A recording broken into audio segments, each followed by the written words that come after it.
இன்றைய இதமான காலை தென்றலில் அனைத்து அன்பு உள்ளங்களுக்கும் இனிய காலை வணக்கம். இன்று ஒரு குறள்.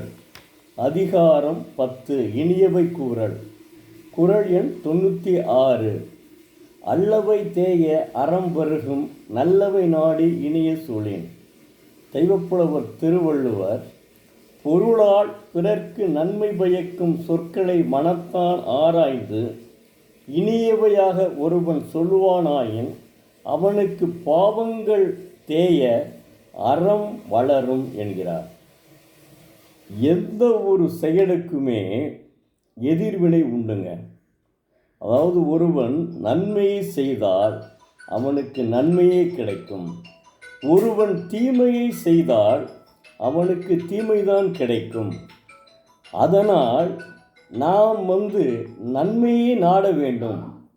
நம்முடைய சொல்லும் சரி செயலும் சரி நன்மையே நாட வேண்டும். அப்படி இருந்தால் பாவங்கள் தேய.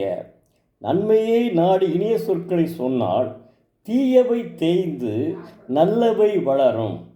தீமைகள் குறைய நன்மைகள் பெருகும்.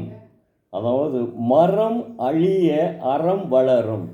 மரம் என்றால் துன்பம்னு அர்த்தம். மரம் என்றால் தீயவை என்று அர்த்தம். அது அழிய நன்மை பெருகும். மரம் அழிய. மரம் என்றால்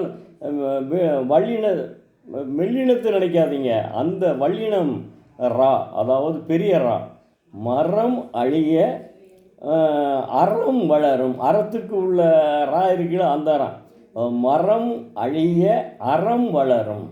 என்ன அற்புதமாக! அதாவதுங்க, அவருக்குன்னு ஒரு தனிச்சிறப்பு உண்டுங்க. அதை மறக்க முடியாத ஒன்று.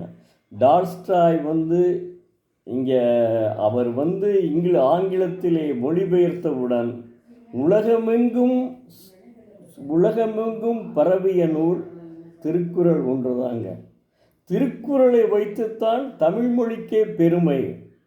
அதாவது இன்னைக்கு அமெரிக்காவிலே ஹார்வர்டு பல்கலைக்கழகத்தில் நம் தமிழ் மொழி செம்மொழியாக திகழ்கின்றது என்றால் அதற்கு காரணம் திருவள்ளுவர் தான், என்னை பொறுத்தவரை சொன்னார். ஏன்னா இதைத்தான் பேரறிஞர் அண்ணா அப்படின்னு சொல்லுவார்.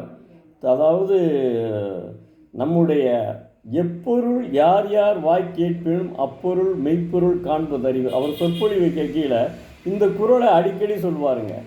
அப்பொருளினுடைய உண்மைத்தன்மையை ஆராய வேண்டும் என்று சொல்லுவார்.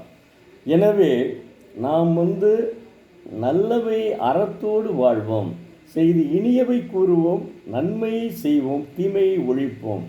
இப்படி வாழ்ந்தால் நம் வாழ்க்கை நல்லபடியாக இருக்கும். மாணவ செல்வங்களே, உங்களை மன்றாடி கேட்டுக்கொள்கிறேன், தயவு செய்து அரை மணி நேரம் ஒதுக்கி வைத்துவிட்டு திறன்பேசியை ஒழித்து வைத்துவிட்டு அரை மணி நேரம் ஒரு குறளை படியுங்கள். அதாவது பொழிப்புரையும் படியுங்கள், குறளையும் படியுங்கள். இன்னொன்று, இப்போ கூட தமிழ் நெறி கழகத்தில் இருக்கிற சென்னையில் அங்கேருந்து கூட அறிவிச்சிருக்காங்க. முதல்ல 10,000 கொடுத்துருக்காங்க, இப்போ 20,000 கொடுக்க போகிறாங்களாம். அதாவது 1330 குறள்களையும் மாணவ செல்வங்கள் அப்படியே மனனமாக சொன்னால் 25,000 ரூபா வாங்கிட்டு வரலாம். அதாவது தமிழக அரசு அதுக்கு முன்னுரிமை கொடுக்குறதுங்க. இல்லைன்னா கலைஞர் எழுதிய நீங்கள் அந்த குறளோவியத்தை படித்தீங்கன்னு வைங்க, அது ரொம்ப ரொம்ப எளிமையாக இருக்குமுங்க. சின்ன பையன் கூட தெரிஞ்சுக்கிற அளவுக்கு எழுதியிருப்பார் அவர். அவருடைய குறளோவியம் சின்ன பையன் கூட தெரிகிற அளவுக்கு எழுதியிருப்பார். நன்றி, வணக்கம். நாளை மீண்டும் ஒரு குறளை பார்ப்போம்.